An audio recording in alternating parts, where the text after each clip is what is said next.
Hey everyone, today we have a little bit of cruise news. Starting off with some angry people on the Norwegian Star, heading into some Carnival cruise news. Let's get into it.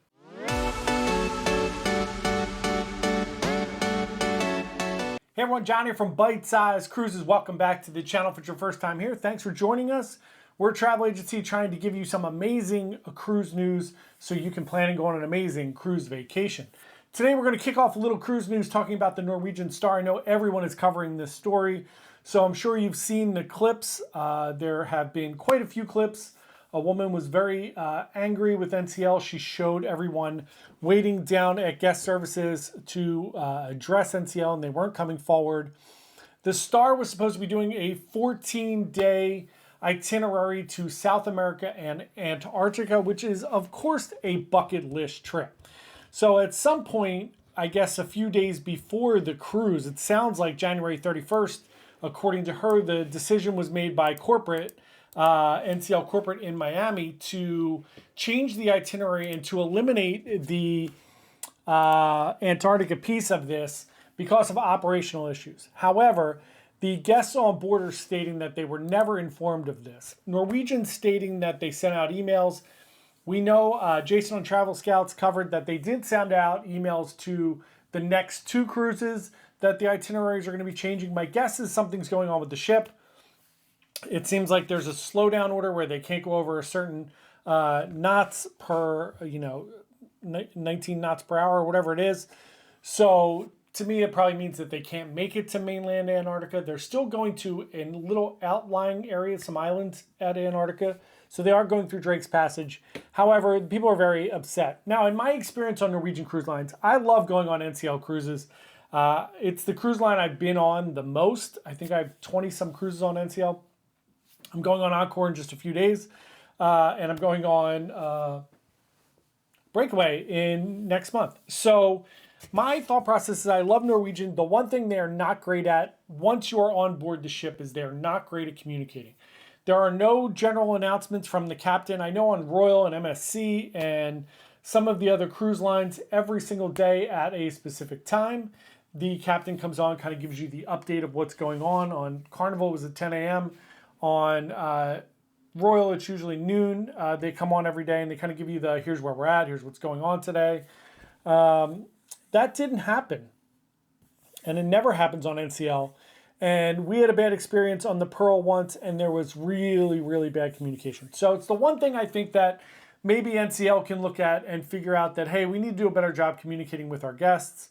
Because this kind of situation, although it's unfortunate, things do happen a lot. And if it's for an operational reason or safety, or whatever the reason is that they're canceling the trip, you just need to be upfront and transparent with people so that they can figure out the recourse and what goes on here. Do they have, are you going to issue a refund? Can they, obviously travel insurance is another great reason to talk about travel insurance, where you can get port cancellation insurance. I have that in mind. So if we miss a port, I get money back if I file a claim. Most of the times I don't, because you wind up getting something back from the cruise line.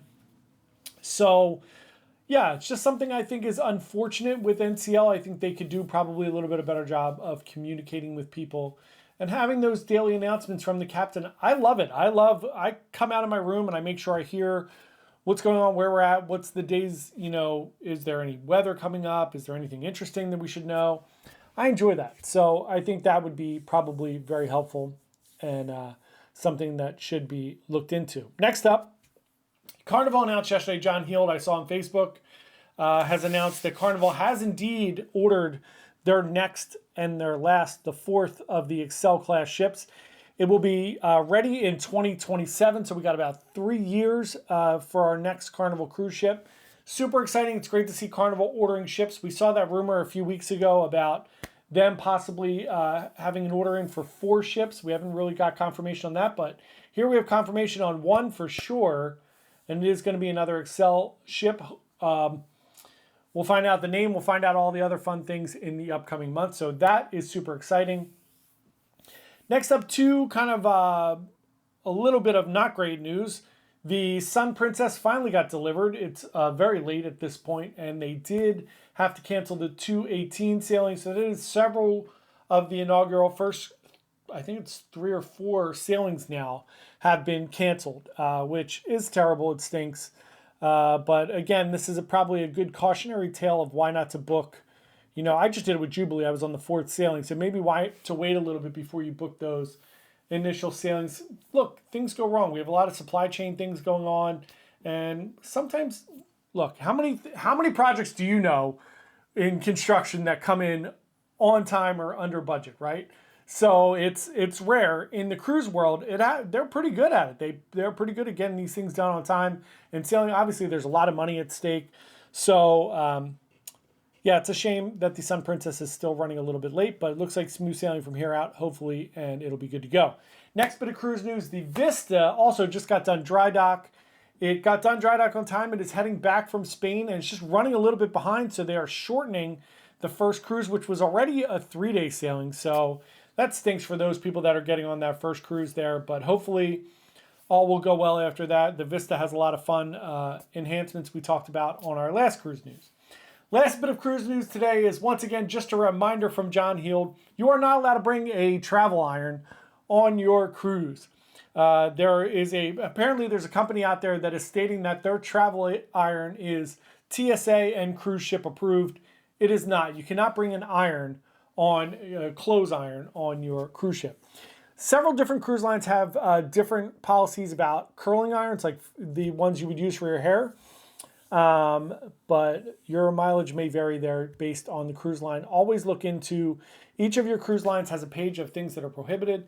Just know you could try to bring those things, but they may confiscate them. They may deny boarding. There's a bunch of recourse, obviously, if you bring a curling iron or some type of an iron. They're not going to deny your boarding. They'll probably just take it. But there are reasons why they would, so just be careful with those things and always check with your travel advisor and also on the website to make sure you're following all the rules.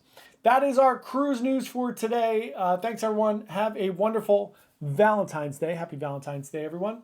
We would love for you to subscribe to our channel. We would love for you to come to our live stream tonight at 7 o'clock. We hope you have a wonderful night, whatever you're doing with your loved ones, and we will see everyone tomorrow. Thanks. Bye.